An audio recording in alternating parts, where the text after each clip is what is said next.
ಚರಿತ್ರೆಯ ಮತ್ತೊಂದು ವಿಡಿಯೋಗೆ ನಿಮಗೆಲ್ಲ ಪ್ರೀತಿಯ ಸ್ವಾಗತ. ಸ್ಯಾಮ್ಸಂಗ್ ಈ ಹೆಸರು ಕೇಳಿದ ತಕ್ಷಣ ನಿಮಗೆ ಈ ವಸ್ತುಗಳು ಖಂಡಿತ ನೆನಪಿಗೆ ಬರ್ತಾವೆ. TV, fridge, washing machine, mobile phone, AC, ಹೀಗೆ ಎಲೆಕ್ಟ್ರಾನಿಕ್ಸ್ ಗೂಡ್ಸ್ಗಳು ಒಮ್ಮೆ ನಿಮ್ಮ ಕಣ್ಣ ಮುಂದೆ ಬಂದು ಹಾದು ಹೋಗ್ತಾವೆ. ಅಷ್ಟರ ಮಟ್ಟಿಗೆ ಈ ವಸ್ತುಗಳೊಂದಿಗೆ ಈ ಬ್ರ್ಯಾಂಡ್ ನೇಮ್ ಕನೆಕ್ಟ್ ಆಗಿದೆ. ಆದರೆ ಇದರಾಚೆಗೆ ಯುದ್ಧ ವಿಮಾನ, ವಾರ್ ಟ್ಯಾಂಕರ್, ಸೂಪರ್ ಮಾರ್ಕೆಟ್ ಹಾಗೂ ಬುರ್ಜ್ ಖಲೀಫಾದಂತಹ ಕಟ್ಟಡ, ಹೀಗೆ ದೊಡ್ಡ ಇಮಾರತು ನಿರ್ಮಾಣ ವಸ್ತುಗಳ ಉತ್ಪಾದನೆಯಲ್ಲೂ ಸ್ಯಾಮ್ಸಂಗ್ ತೊಡಗಿಸಿಕೊಂಡಿದೆ ಅನ್ನೋದು ಅನೇಕರಿಗೆ ತಿಳಿದಿಲ್ಲ. ಇದಿಷ್ಟೇ ಅಲ್ಲ, ಸ್ಯಾಮ್ಸಂಗ್ ಕಂಪನಿ ಇನ್ಶೂರೆನ್ಸ್, ಫೈನಾನ್ಸ್ನಲ್ಲೂ ಗುರುತಿಸಿಕೊಂಡಿದೆ. ಜೊತೆಗೆ ಫರ್ಟಿಲೈಸರ್ಸ್, ಕೆಮಿಕಲ್ಸ್ ಉತ್ಪಾದನೆಯಲ್ಲೂ ಹೆಜ್ಜೆ ಮೂಡಿಸಿದೆ. ಹೀಗೆ 80 ವಿವಿಧ ಕ್ಷೇತ್ರಗಳಲ್ಲಿ ಸ್ಯಾಮ್ಸಂಗ್ ಕಂಪನಿ ತನ್ನನ್ನು ತೊಡಗಿಸಿಕೊಂಡಿದೆ. ಹಾಗಾದರೆ ಸ್ಯಾಮ್ಸಂಗ್ ಯಾವ್ಯಾವ ಕ್ಷೇತ್ರಗಳಲ್ಲಿ ತೊಡಗಿಸಿಕೊಂಡಿದೆ, ಇರೋ ಕಂಪನಿಗಳು ಯಾವ್ಯಾವು, ಸ್ಯಾಮ್ಸಂಗ್ ಹೂಡಿಕೆಯ ಸ್ಟ್ರಾಟಜಿ ಏನು, ಅದೆಲ್ಲವನ್ನ ಇಂದಿನ ಈ ವಿಸ್ತೃತ ವಿಡಿಯೋದಲ್ಲಿ ನೋಡೋಣ.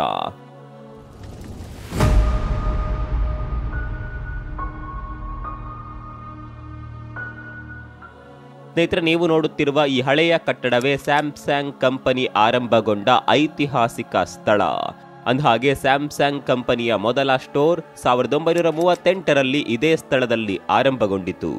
ಅಂದಹಾಗೆ ಇದ್ಯಾವುದು ಎಲೆಕ್ಟ್ರಾನಿಕ್ಸ್ ಗೂಡ್ಸ್ ಮಾರಾಟ ಮಳಿಗೆಯಾಗಿರಬೇಕು ಅಥವಾ ಬಿಲ್ಡರ್ ಕಂಪನಿ ಆಗಿರಬೇಕು ಅನ್ನೋದು ಬಹುತೇಕರ ಊಹೆ.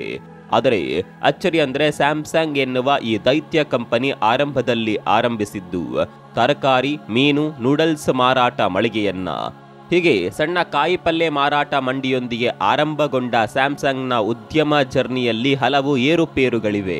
ಅಂದು ಸಣ್ಣ ತರಕಾರಿ ಮಳಿಗೆಯೊಂದಿಗೆ ಆರಂಭ ಕಂಡ ಕಂಪನಿ ಇಂದು ವಿಶ್ವದ ಅತಿ ದೊಡ್ಡ ಕಂಪನಿಗಳಲ್ಲಿ ಒಂದಾಗಿ ಬೆಳೆದೋದರ ಹಿಂದೆ ಅನೇಕರ ಶ್ರಮವಿದೆ, ಹಲವು ತಿರುವುಗಳಿದೆ. ಅಂದಹಾಗೆ ಸ್ಯಾಮ್ಸಂಗ್ ಎನ್ನುವ ಅಜಾನುಬಾಹು ಕಂಪನಿ ಬೆಳೆಯುವಲ್ಲಿ ಅದೊಂದು ಘಟನೆ ಅತ್ಯಂತ ಮಹತ್ವದ ಪಾತ್ರ ವಹಿಸಿತು. ಯುದ್ಧ ಅನೇಕರ ಪಾಲಿಗೆ ಯಮರೋಧನೆ ತಂದರೆ ಸ್ಯಾಮ್ಸಂಗ್ ಪಾಲಿಗಂತೂ ಹೊಸ ಅವಕಾಶ ತಂದಿಟ್ಟಿತು. 1950ರಲ್ಲಿ ನಡೆದ ಕೊರಿಯನ್ ವಾರ್ ಸ್ಯಾಮ್ಸಂಗ್ಗೆ ದೊಡ್ಡ ತಿರುವು ನೀಡಿತು. ಯುದ್ಧದ ಬಳಿಕ ಕೊರಿಯಾ ಅರ್ಥವ್ಯವಸ್ಥೆ ಪಾತಾಳ ಮುಟ್ಟಿತು. ಕದನಕ್ಕಾಗಿ ಮಾಡಿದ ವೆಚ್ಚದಿಂದಾಗಿ ಹಣಕಾಸು ವ್ಯವಸ್ಥೆ ಜರ್ಜರಿತವಾಗಿತ್ತು. ಈ ವೇಳೆ ಕೊರಿಯಾ ಬಹುತೇಕವಾಗಿ ಆಮದು ರಾಷ್ಟ್ರವಾಗಿ ಬದಲಾಗಿತ್ತು. ಪ್ರತಿಯೊಂದನ್ನ ಅನ್ಯ ರಾಷ್ಟ್ರಗಳಿಂದ ತರಿಸಿಕೊಳ್ಳಬೇಕಾದ ಅನಿವಾರ್ಯತೆ ಇತ್ತು. ದೇಶೀಯ ಉತ್ಪಾದನೆ ಅನ್ನೋದು ಎಳ್ಳಷ್ಟು ಇರಲಿಲ್ಲ. ಕನಿಷ್ಠ ದಿನಸಿ ಪದಾರ್ಥಗಳು ಸಹ ದೇಶದಲ್ಲಿ ಉತ್ಪಾದನೆಯಾಗುತ್ತಿರಲಿಲ್ಲ. ಹೀಗಾಗಿ ಇಡೀ ದೇಶ ಒಂದರ್ಥದಲ್ಲಿ ಪರದೇಶಗಳ ಅವಲಂಬನೆ ಮೇಲೆ ನಿಂತಿತ್ತು. ಈ ವೇಳೆ ಪರಿಸ್ಥಿತಿಯನ್ನ ಸೂಕ್ಷ್ಮವಾಗಿ ಅವಲೋಕಿಸಿದ ಸ್ಯಾಮ್ಸಂಗ್ನ ಸಂಸ್ಥಾಪಕ ಲಿಬ್ಯೋಂಗ್ ಚುಲ್ ಹೊಸದೊಂದು ಸಾಹಸಕ್ಕೆ ಮುನ್ನುಡಿ ಬರೆದರು. ಮಾರ್ಕೆಟ್ನ ಸ್ಥಿತಿಗತಿಯನ್ನ ಅರಿತುಕೊಂಡು ಅದಕ್ಕೆ ತಕ್ಕಂತೆ ತಂತ್ರ ರೂಪಿಸಿದ್ರು. ದೇಶದಲ್ಲಿಯೇ ಸರಕುಗಳನ್ನ ಖರೀದಿಸಿ ದೇಶದಲ್ಲಿಯೇ ಮಾರಾಟ ಮಾಡಲು ನಿರ್ಧರಿಸಿದ್ರು. ಇದರಿಂದ ದೇಶದಲ್ಲಿ ಉದ್ಯೋಗಾವಕಾಶಗಳು ಹೆಚ್ಚೋದರ ಜೊತೆಗೆ ಸ್ಥಳೀಯ ವಸ್ತುಗಳಿಗೆ ಬೇಡಿಕೆ ಉಂಟಾಗುತ್ತಿತ್ತು. ಇದನ್ನೇ ಮೂಲವಾಗಿಟ್ಕೊಂಡು ಗ್ರಾಸರಿ ಸೇಲ್ ಆರಂಭಿಸಿದ್ದ ಲಿಬ್ಯೋಂಗ್ ಚುಲ್ ನೇತೃತ್ವದ ಕಂಪನಿ ಕೆಲವೇ ದಿನಗಳಲ್ಲಿ ಶುಗರ್ ರಿಫೈನರಿಗೆ ಹೆಜ್ಜೆ ಇಟ್ಟಿತು. ಸ್ನೇಹಿತರೆ, ನಿಮಗೆ ಗೊತ್ತಿರಲಿ, ಅಂದು ದಕ್ಷಿಣ ಕೊರಿಯಾ ವಿಶ್ವದ ಅತಿದೊಡ್ಡ ಕಬ್ಬು ಬೆಳೆಯುವ ರಾಷ್ಟ್ರಗಳಲ್ಲೊಂದಾಗಿತ್ತು. ಪ್ರತಿ ವರ್ಷ ಈ ರಾಷ್ಟ್ರದಲ್ಲಿ 1.49 ಮಿಲಿಯನ್ ಟನ್ನಷ್ಟು ಕಬ್ಬು ಬೆಳೆಯುತ್ತಿತ್ತು. ಇದನ್ನೇ ಸ್ಟ್ರಾಟಜಿ ಮಾಡಿಕೊಂಡ ಲಿಬ್ಯೋಂಗ್ ಚುಲ್ ದೇಶೀಯವಾಗಿ ಉತ್ಪಾದನೆ ಆಗ್ತಾ ಇದ್ದ ಕಬ್ಬನ್ನ ಬಳಸಿಕೊಂಡು ಸಕ್ಕರೆ ರಫ್ತಿನಲ್ಲಿ ಗಮನಾರ್ಹ ಸಾಧನೆ ಮಾಡಿದ್ರು. ಇದರಿಂದ ರಫ್ತು ವಲಯ ಸಾಕಷ್ಟು ಪ್ರಯೋಜನ ಪಡೆಯಿತು. ನೋಡುತ್ತಿದ್ದಂತೆ ಸಕ್ಕರೆ ರಫ್ತಿನಲ್ಲಿ ಕೊರಿಯಾ ದೊಡ್ಡ ಹೆಜ್ಜೆ ಇಟ್ಟಿತು. ಹಾಗಂತ ಸಕ್ಕರೆ ಉದ್ಯಮದಲ್ಲೇ ಲಿಬ್ಯೋಂಗ್ ಚುಲ್ ಉಳಿಯಲಿಲ್ಲ. ಸಕ್ಕರೆ ಉದ್ಯಮಕ್ಕೆ ಇರುವ ಇತಿಮಿತಿ ತಿಳಿದುಕೊಂಡಿದ್ದ ಅವರು ಇದು ಟೆಂಪರರಿ ಇನ್ಕಮ್ ತರುವ ಮೂಲ ಅನ್ನೋದನ್ನ ಅರಿತುಕೊಂಡಿದ್ರು. ವಿಚಿತ್ರ ಅಂದ್ರೆ ಅಂದು ಸ್ಯಾಮ್ಸಂಗ್ ಕೈ ಹಿಡಿದಿದ್ದ ಸಕ್ಕರೆ ಉದ್ಯಮದಲ್ಲಿಂದು ಕೊರಿಯಾ ಅಂತಹ ದೊಡ್ಡ ಸ್ಥಾನದಲ್ಲೇನೂ ಇಲ್ಲ. ವಿಶ್ವದ ಅತಿ ಹೆಚ್ಚು ಕಬ್ಬು ಬೆಳೆಯುವ ಟಾಪ್ 10 ಪಟ್ಟಿಯಲ್ಲೂ ಸದ್ಯ ಕೊರಿಯಾಗೆ ಸ್ಥಾನವಿಲ್ಲ. ಹೀಗಿದ್ರೂ ಲಿಬ್ಯೋಂಗ್ ಚುಲ್ ಶುಗರ್ ರಿಫೈನರಿ ಮೂಲಕವೇ ಹೆಜ್ಜೆ ಗುರುತು ಮೂಡಿಸಿದ್ರು. ಇದಾದ ಬಳಿಕ ಸ್ಯಾಮ್ಸಂಗ್ ಸಂಸ್ಥಾಪಕ ಚಿತ್ತ ನೆಟ್ಟಿದ್ದು ಟೆಕ್ಸ್ಟೈಲ್ಸ್ ಇಂಡಸ್ಟ್ರಿ ಮೇಲೆ. ಸಾಮಾನ್ಯವಾಗಿ ಕೈಗಾರಿಕೋದ್ಯಮಿಗಳು ಶಾರ್ಟ್ ಟರ್ಮ್ ಇನ್ಕಮ್ ಮೇಲೆ ಹೆಚ್ಚು ಗಮನ ಕೇಂದ್ರೀಕರಿಸೋದಿಲ್ಲ. ಇದರಿಂದ ಆದಾಯವೇನು ಬರಬಹುದು, ಆದರೆ ಕಂಪನಿಯ ಒಟ್ಟಾರೆ ಸಂಪತ್ತಿನ ಬೆಳವಣಿಗೆ ಆಗೋದು ಕಡಿಮೆ. ಹೀಗಾಗಿ ದೀರ್ಘಕಾಲೀನ ಹೂಡಿಕೆ ಮೇಲೆ ಹೆಚ್ಚಿನ ಗಮನ ಕೊಡ್ತಾರೆ. ಅಂತೆಯೇ ಲಿಬ್ಯೋಂಗ್ ಚುಲ್ ಜವಳಿ ಉದ್ಯಮದ ಮೇಲೆ ತಮ್ಮ ಗಮನ ನೆಟ್ಟರು. 1960ರಲ್ಲಿ ಶುಗರ್ ರಿಫೈನರಿಯಿಂದ ಬಂದ ಲಾಭ ಹಾಗೂ ಶುಗರ್ ಕಂಪನಿ ಮಾರಿದ್ದ ಹಣದಿಂದ Samsung textiles, Samsung finance, Samsung insurance, Samsung retail ಕಂಪನಿಯನ್ನ ಲೀ ಸ್ಥಾಪಿಸಿದ್ರು. ಇಂದಿಗೂ ದಕ್ಷಿಣ ಕೊರಿಯಾದಲ್ಲಿ ಸ್ಯಾಮ್ಸಂಗ್ ಇನ್ಶೂರೆನ್ಸ್ ಕಂಪನಿ ವಿಮೆ ಸೇವೆ ನೀಡುವ ಅತಿದೊಡ್ಡ ಕಂಪನಿಯಾಗಿದೆ.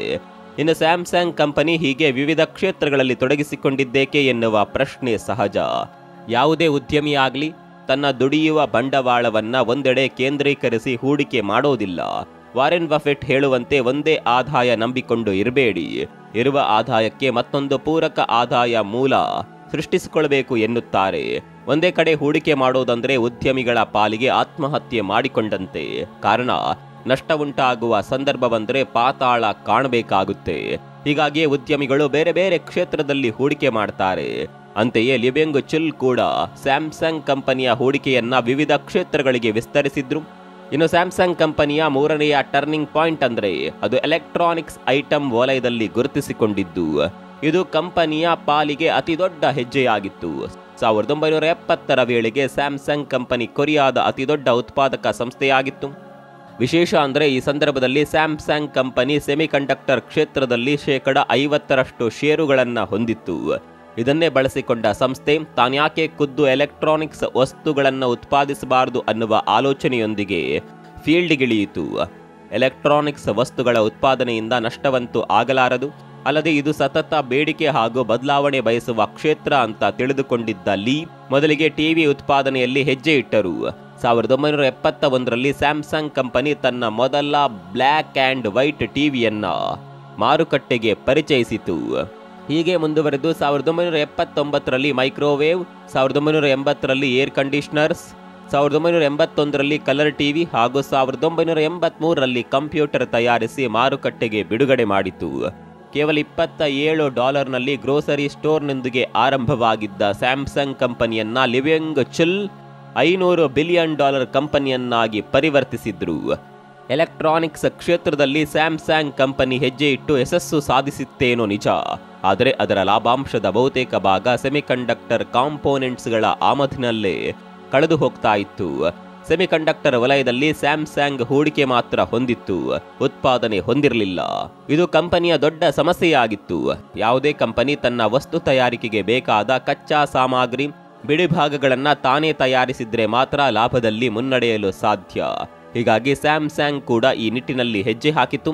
1980ರಲ್ಲಿ ಕಂಪನಿ ಹ್ಯಾಂಗ್ಯೋಕ್ ಜೋನ್ಜಾ ತಂಗಸೀನ್ ಎನ್ನುವ ಸೆಮಿಕಂಡಕ್ಟರ್ ಹಾರ್ಡ್ವೇರ್ ತಯಾರಿಸುವ ಕಂಪನಿಯನ್ನ ಸ್ವಾಧೀನಪಡಿಸಿಕೊಂಡಿತು. ಇದರೊಂದಿಗೆ ಸ್ಯಾಮ್ಸಂಗ್ ಕಂಪನಿ ಉತ್ತರೋತ್ತರವಾಗಿ ಅಭಿವೃದ್ಧಿ ಹೊಂದಲು ಸಾಧ್ಯವಾಯಿತು. ಸೆಮಿಕಂಡಕ್ಟರ್ಗಳ ಉತ್ಪಾದನೆಯಿಂದ ಸ್ವಾವಲಂಬನೆ ಸಾಧಿಸಿದ್ದಲ್ಲದೆ ರೆಡಿಯಾದ ಚಿಪ್ಗಳನ್ನು ಅನ್ಯ ಕಂಪನಿಗಳಿಗೂ ಮಾರಾಟ ಮಾಡಲು ಶುರು ಮಾಡಿತು. ಇದರಿಂದ ಕಂಪನಿಯ ಆದಾಯ ದ್ವಿಗುಣಗೊಂಡಿತು. 1990ರ ವೇಳೆಗೆ ಸ್ಯಾಮ್ಸಂಗ್ ಜಗತ್ತಿನ ಅತಿದೊಡ್ಡ ಚಿಪ್ ತಯಾರಿಕಾ ಕಂಪನಿಯಾಗಿ ಹೊರಹೊಮ್ಮಿತು.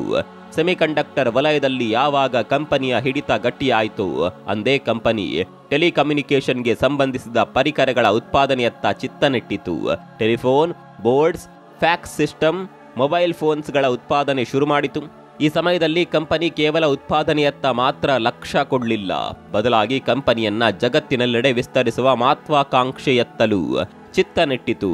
1980ರ ವೇಳೆಗಾಗಲೇ company Britain, Germany, Portugal, America ಹಾಗೂ ಜಪಾನ್ನಲ್ಲಿ ತನ್ನ ಕಚೇರಿ ತೆರೆದಿತ್ತು. ಎಲ್ಲವೂ ಚೆನ್ನಾಗಿಯೇ ನಡೆದಿತ್ತು.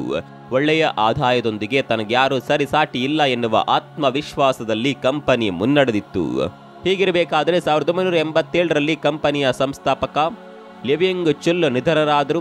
ಈ ಸಮಯ ಕಂಪನಿಯ ಪಾಲಿಗೆ ಒಂದಷ್ಟು ಸಮಸ್ಯೆ ಸವಾಲು ತಂದಿಟ್ಟಿತು. ಲೀ ನಿಧನದ ಬಳಿಕ ಕಂಪನಿಯ ಉಸ್ತುವಾರಿ ಲೀ ಕುನ್ ಹೀ ಹೆಗಲಿಗೇರಿತು. ಸಾಮಾನ್ಯವಾಗಿ ದೊಡ್ಡ ದೊಡ್ಡ ಕಂಪನಿಗಳಲ್ಲಿ ಸಂಸ್ಥಾಪಕರು ತೀರಿಕೊಂಡಾಗ ಅವರ ಕುಟುಂಬಸ್ಥರೇ ಟಾಪ್ ಪೊಸಿಷನ್ಗೆ ಬರ್ತಾರೆ. ಅದರಂತೆ ಇಲ್ಲಿಯೂ ಕೂಡ ಅದೇ ಆಯಿತು. ಲಿ ಬೆಂಗ್ ಚುಲ್ ಸ್ಥಾನಕ್ಕೆ ಅವರ ಪುತ್ರ ಲೀ ಕುನ್ ಹೀ ಬಂದು ಕುಳಿತರು. ಎಲೆಕ್ಟ್ರಾನಿಕ್ಸ್ ಹಾಗೂ ಟೆಲಿಕಮ್ಯುನಿಕೇಷನ್ ಕ್ಷೇತ್ರಗಳೇ ಓಡುವ ಕುದುರೆಗಳು ಎಂದುಕೊಂಡಿದ್ದ ಲೀ ಕುನ್ ಹೀ ಹುದ್ದೆಗೆ ಏರುತ್ತಲೇ ದೊಡ್ಡದೊಂದು ಹೆಜ್ಜೆ ಇಟ್ಟರು. ಸ್ಯಾಮ್ಸಂಗ್ ಎಲೆಕ್ಟ್ರಾನಿಕ್ಸ್ ಹಾಗೂ ಸ್ಯಾಮ್ಸಂಗ್ ಸೆಮಿಕಂಡಕ್ಟರ್ ಕಂಪನಿಗಳನ್ನ ಏಕಾಏಕಿ ವಿಲೀನ ಮಾಡಲಾಯಿತು. ಇದರಿಂದ ಕಂಪನಿಗೆ ಲಾಭವೇ ಆಯಿತು. ಹೋಮ್ ಅಪ್ಲಯನ್ಸಸ್, ಟೆಲಿಕಮ್ಯುನಿಕೇಷನ್ ಹಾಗೂ ಸೆಮಿಕಂಡಕ್ಟರ್ ಕ್ಷೇತ್ರ ಸ್ಯಾಮ್ಸಂಗ್ ಕಂಪನಿಯ ಮುಖ್ಯ ಉತ್ಪಾದನಾ ವಲಯವಾಗಿ ಗುರುತಿಸಿಕೊಳ್ಳುವಂತಾಯಿತು. ಕಂಪನಿಗಳನ್ನ ಮರ್ಜ್ ಮಾಡಿದ್ರಿಂದ ಲೀ ಕುನ್ ಹೀ ಬಗ್ಗೆ ಅನೇಕ ಅನುಮಾನಗಳಿದ್ದವು. ಆದರೆ ಲೀ ಅವುಗಳನ್ನೆಲ್ಲ ಮೆಟ್ಟಿ ನಿಂತರು. ತಮ್ಮ ತಂದೆಯ ನಿಲುವಿನಂತೆಯೇ ವಿವಿಧ ಕ್ಷೇತ್ರಗಳ ಹೂಡಿಕೆಯ ಅವಕಾಶಗಳನ್ನ ಎದುರು ನೋಡುತ್ತಲೇ ಇದ್ರು. ಅದರಂತೆ ಆಟೋಮೊಬೈಲ್ ಕ್ಷೇತ್ರಕ್ಕೆ ಎಂಟ್ರಿ ಕೊಡಲಾಯಿತು. 1998ರಲ್ಲಿ ಸ್ಯಾಮ್ಸಂಗ್ನ ಮೊದಲ ಕಾರನ್ನ ಮಾರುಕಟ್ಟೆಗೆ ಬಿಡಲಾಯಿತು. ಸಮಯ ಕಳೆದಂತೆ ಸ್ಯಾಮ್ಸಂಗ್ನ ಉತ್ಪಾದನಾ ಉನ್ನತಿಯು ಏರುಗತಿಯಲ್ಲಿ ಸಾಗಿತು. 2005ರ ವೇಳೆಗೆ ಕಂಪನಿ ಜಗತ್ತಿನ ಅತಿದೊಡ್ಡ LCD ಪ್ಯಾನೆಲ್ಗಳ ಉತ್ಪಾದಕ ಸಂಸ್ಥೆಯಾಗಿ ಹೊರಹೊಮ್ಮಿತು. ಇನ್ನು ಇದೇ ವರ್ಷವೇ ಅಮೆರಿಕಾದ ಸ್ಯಾಮ್ಸಂಗ್ ಕಂಪನಿಯನ್ನ ಮೊಬೈಲ್ ಮಾರುಕಟ್ಟೆಯ ಲೀಡರ್ ಅಂತ ಘೋಷಣೆ ಮಾಡಲಾಯಿತು. ಅಷ್ಟರ ಮಟ್ಟಿಗೆ ವಿಶ್ವಾಸಾರ್ಹತೆ ಹೆಚ್ಚಿಸಿಕೊಂಡಿದ್ದ ಕಂಪನಿ ಏಕಮೇವ ದ್ವಿತೀಯ ರೀತಿಯಲ್ಲೇ ಮಾರುಕಟ್ಟೆಯನ್ನ ಆಳುತ್ತಿತ್ತು. ಇನ್ನು 2018ರಲ್ಲಿ ಸ್ಯಾಮ್ಸಂಗ್ ಕಂಪನಿ ವಿಶ್ವದ ಅತಿದೊಡ್ಡ ಮೊಬೈಲ್ ತಯಾರಿಕಾ ಕಾರ್ಖಾನೆಯನ್ನ ಭಾರತದ ನೋಯ್ಡಾದಲ್ಲಿ ಆರಂಭಿಸಿತು. ಇದೆಲ್ಲ ಸ್ಯಾಮ್ಸಂಗ್ ಕಂಪನಿಯ ಎಲೆಕ್ಟ್ರಾನಿಕ್ಸ್ ವಿಭಾಗದ ಸಾಧನೆಯಾದರೆ ಈ ಕೊರಿಯನ್ ಕಂಪನಿ ಕಟ್ಟಡ ನಿರ್ಮಾಣ, ಎಂಜಿನಿಯರಿಂಗ್ ವಿಭಾಗದಲ್ಲೂ ದೊಡ್ಡ ಮಟ್ಟದ ಸಾಧನೆಯನ್ನೇ ಮಾಡಿದೆ. ಜಗತ್ತಿನ ಅತಿ ದೊಡ್ಡ ಕಟ್ಟಡ ಎಂಬ ಹೆಗ್ಗಳಿಕೆ ಹೊಂದಿರುವ ಬುರ್ಜ್ ಖಲೀಫಾದ ಹಿಂದೆ ಸ್ಯಾಮ್ಸಂಗ್ನ ಕೊಡುಗೆಯೂ ಕೂಡ ಇದೆ. ಇನ್ನು ಇದಕ್ಕೂ ಮುಂಚೆ ತೈವಾನ್ನಲ್ಲಿರುವ 101 ತೈ-5 ಟವರ್ ನಿರ್ಮಾಣದ ಕಾರ್ಯವನ್ನ ಸ್ಯಾಮ್ಸಂಗ್ ಕಂಪನಿಯೇ ನಿರ್ವಹಿಸಿದೆ. ಇದಲ್ಲದೆ ಪೆಟ್ರೋನಾಸ್ ಅವಳಿ ಟವರ್ ಅನ್ನ ಕೂಡ ಇದೇ ಕಂಪನಿ ನಿರ್ಮಿಸಿದೆ. ಇನ್ನು ಹೆವಿ ಇಂಡಸ್ಟ್ರಿಯಲ್ಲೂ ಸ್ಯಾಮ್ಸಂಗ್ ದೊಡ್ಡದಾದ ಹೆಜ್ಜೆ ಗುರುತು ಮೂಡಿಸಿದೆ. ಸ್ಯಾಮ್ಸಂಗ್ ಹೆವಿ ಇಂಡಸ್ಟ್ರಿ ಜಗತ್ತಿನ ಅತಿ ದೊಡ್ಡ ಶಿಪ್ ನಿರ್ಮಾಣ ಮಾಡುವ ಸಂಸ್ಥೆಗಳಲ್ಲಿ ಒಂದಾಗಿದೆ. ಜೊತೆಗೆ ಕೊರಿಯಾದಲ್ಲಿರುವ ಟಾಪ್ 3 ಶಿಪ್ ಬಿಲ್ಡಿಂಗ್ ಕಂಪನಿಗಳಲ್ಲಿ ಒಂದಾಗಿದೆ. ಸ್ನೇಹಿತರೆ, ಸ್ಯಾಮ್ಸಂಗ್ನ ಯಶೋಗಾಥೆ ಇಷ್ಟಕ್ಕೆ ನಿಂತಿಲ್ಲ. ಯುದ್ಧೋಪಕರಣಗಳ ತಯಾರಿಕೆಯಲ್ಲೂ ಸ್ಯಾಮ್ಸಂಗ್ ತನ್ನನ್ನು ತಾನು ತೊಡಗಿಸಿಕೊಂಡಿದೆ. ದಕ್ಷಿಣ ಕೊರಿಯಾ ಸೇನೆ ಬಳಸುವ ಯುದ್ಧ ಟ್ಯಾಂಕರ್, ವಾರ್ಜೆಟ್ಸ್, ಡ್ರೋನ್ಸ್, ಹೆಲಿಕಾಪ್ಟರ್ ಹೀಗೆ ಬಹುತೇಕ ಸಮರ ಪರಿಕರಗಳನ್ನ ಸ್ಯಾಮ್ಸಂಗ್ ಕಂಪನಿಯೇ ತಯಾರಿಸುತ್ತದೆ. ಇನ್ನು ಸರ್ವಿಸ್ ಸೆಕ್ಟರ್, ರಿಯಲ್ ಎಸ್ಟೇಟ್ನಲ್ಲೂ ಸ್ಯಾಮ್ಸಂಗ್ ತನ್ನನ್ನು ತಾನು ಗುರುತಿಸಿಕೊಂಡಿದೆ. ಸ್ಯಾಮ್ಸಂಗ್ ಬಳಿ ಸದ್ಯ 15ರಿಂದ 20 ಐಷಾರಾಮಿ ಹೋಟೆಲ್ಗಳಿದೆ.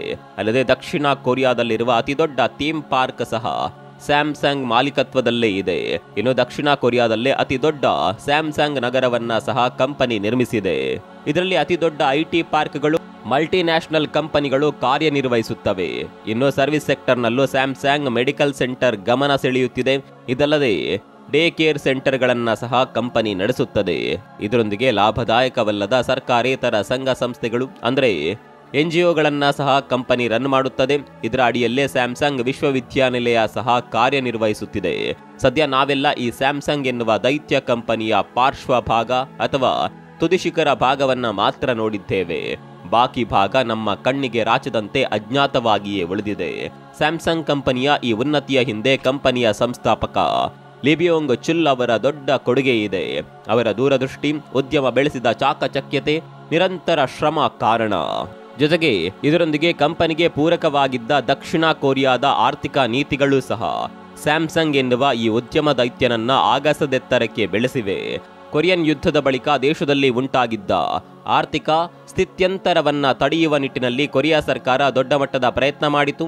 ಸ್ಯಾಮ್ಸಂಗ್ ಕಂಪನಿ ಈ ಉದಾರವಾದಿ ನಿಲುವಿನಿಂದ ಬೆಳೆದು ನಿಲ್ಲಲು ಸಾಧ್ಯವಾಯಿತು. ಉದ್ಯಮ ಸ್ನೇಹಿ ಪಾಲಿಸಿಗಳನ್ನ ಕೊರಿಯಾ ಸರ್ಕಾರ ಪಾಲಿಸದೆ ಹೋಗಿದ್ದಿದ್ರೆ ಸ್ಯಾಮ್ಸಂಗ್ ಇಷ್ಟರ ಮಟ್ಟಿಗೆ ಬೆಳೆಯಲು ಸಾಧ್ಯವಾಗ್ತಾ ಇರಲಿಲ್ಲ. ಸುಲಭ ಹೂಡಿಕೆ ಹಾಗೂ ಅನಾರೋಗ್ಯಕರ ಸ್ಪರ್ಧೆಯಿಂದ ರಕ್ಷಣೆ, ಈ ಎರಡೂ ಭರವಸೆಗಳನ್ನ ಕೊರಿಯಾ ಸರ್ಕಾರ ನೀಡಿತ್ತು. ಇದರ ಭಾಗವಾಗಿಯೇ ಕೊರಿಯಾ ಜಪಾನ್ನಿಂದ ಎಲೆಕ್ಟ್ರಾನಿಕ್ಸ್ ಗೂಡ್ಸ್ಗಳ ಆಮದಿನ ಮೇಲೆ ನಿರ್ಬಂಧ ಹೇರಿತು.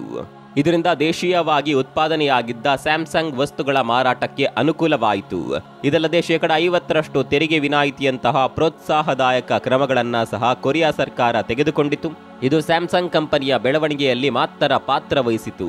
ಸ್ನೇಹಿತರೆ, ನಿಮಗೆ ಗೊತ್ತಿರಲಿ, ದಕ್ಷಿಣ ಕೊರಿಯಾದ ಅರ್ಥವ್ಯವಸ್ಥೆಗೆ ಇಂದು ಸ್ಯಾಮ್ಸಂಗ್ ಕಂಪನಿಯೊಂದೇ 17% ಕೊಡುಗೆ ನೀಡುತ್ತದೆ. ಅಂದರೆ ಸೌತ್ ಕೊರಿಯಾದ ಒಟ್ಟಾರೆ GDPಯಲ್ಲಿ 17% ಭಾಗವನ್ನ ಸ್ಯಾಮ್ಸಂಗ್ ಕಂಪನಿಯೊಂದೇ ಪೂರೈಸುತ್ತದೆ. ಅಷ್ಟಕ್ಕೂ ಸ್ಯಾಮ್ಸಂಗ್ ಇಷ್ಟೊಂದು ಸದೃಢ ರೀತಿಯಲ್ಲಿ ತೀವ್ರಗತಿಯಲ್ಲಿ ಬೆಳೆಯಲು ಕಾರಣ ಗ್ರಾಹಕರ ನಾಡಿಮಿಡಿತವನ್ನ ಸುಲಭವಾಗಿ ಮತ್ತು ವೇಗವಾಗಿ ಅರ್ಥೈಸಿಕೊಂಡಿರೋದು. ಅಂದಹಾಗೆ ಕಂಪನಿಯ ಮೊದಲ ಆದ್ಯತೆ ಗ್ರಾಹಕರ ಬೇಕು ಬೇಡಗಳನ್ನ ತಿಳಿದುಕೊಳ್ಳೋದು, ಅದರ ಮಾರ್ಕೆಟ್ ಗ್ಯಾಪ್ ಅನ್ನ ತಿಳಿದುಕೊಂಡು ಉದ್ಯಮಕ್ಕಿಳಿಯೋದು. ಈ ಸ್ಟ್ರಾಟಜಿ ಮೂಲಕವೇ ಸ್ಯಾಮ್ಸಂಗ್ ಇವತ್ತು ಜಗತ್ತಿನ ಅತಿದೊಡ್ಡ ಕಂಪನಿಗಳಲ್ಲಿ ಒಂದಾಗಿ ನಿಂತಿದೆ. ಅದು ತನ್ನ ಉತ್ಪಾದನೆಗೆ ಇಂಥದ್ದೇ ಕ್ಷೇತ್ರ ಎಂದು ನೋಡುತ್ತಾ ಕುಳಿತುಕೊಳ್ಳೋದಿಲ್ಲ, ಬದಲಾಗಿ ಸಮರೋಪಾದಿಯಲ್ಲಿ ಅಖಾಡಕ್ಕಿಳಿಯುತ್ತದೆ. ಇಂತಹ ಕ್ವಿಕ್ ಲರ್ನರ್ ಸ್ಥಿತಿಯಿಂದಾಗಿ ಕಂಪನಿ ಇಂದು ಬಹು ವಿಸ್ತಾರವಾಗಿ ಬೆಳೆದಿದೆ. ಇದರ ಜೊತೆಗೆ ಕಂಪನಿಯ ಪ್ರಯೋಗಾತ್ಮಕತೆ, ಹಾನಿ ತಡೆದುಕೊಳ್ಳುವ ಸ್ಥಿತಿ, ಹೀಗೆ ಅನೇಕ ಕಾರಣಗಳಿಂದಾಗಿ ಸ್ಯಾಮ್ಸಂಗ್ ಉತ್ತರೋತ್ತರವಾಗಿ ಬೆಳೆದು ನಿಂತಿದೆ. ಇಂದು ಭಾರತೀಯರ ಬದುಕಿನಲ್ಲೂ ಸ್ಯಾಮ್ಸಂಗ್ ವಸ್ತುಗಳು ಹಾಸುಹೊಕ್ಕಾಗಿವೆ. ಫೋನ್, ಟಿವಿಯಿಂದ ಹಿಡಿದು ವಾಷಿಂಗ್ ಮಷೀನ್ನವರೆಗೂ ಸ್ಯಾಮ್ಸಂಗ್ ಜೊತೆಗಿದೆ. ಸ್ಯಾಮ್ಸಂಗ್ ಕಂಪನಿಯ ದೂರದೃಷ್ಟಿಯಿಂದಾಗಿ ಜನಸಾಮಾನ್ಯರ ಬದುಕು ಮತ್ತಷ್ಟು ಈಸಿಯಾಗಿದೆ. ಸ್ಯಾಮ್ಸಂಗ್ ಬೆಳೆದು ಬಂದ ಬಗೆ ಬಗ್ಗೆ ನಿಮ್ಗೇನನ್ಸುತ್ತೆ? ಕಾಮೆಂಟ್ ಮಾಡಿ.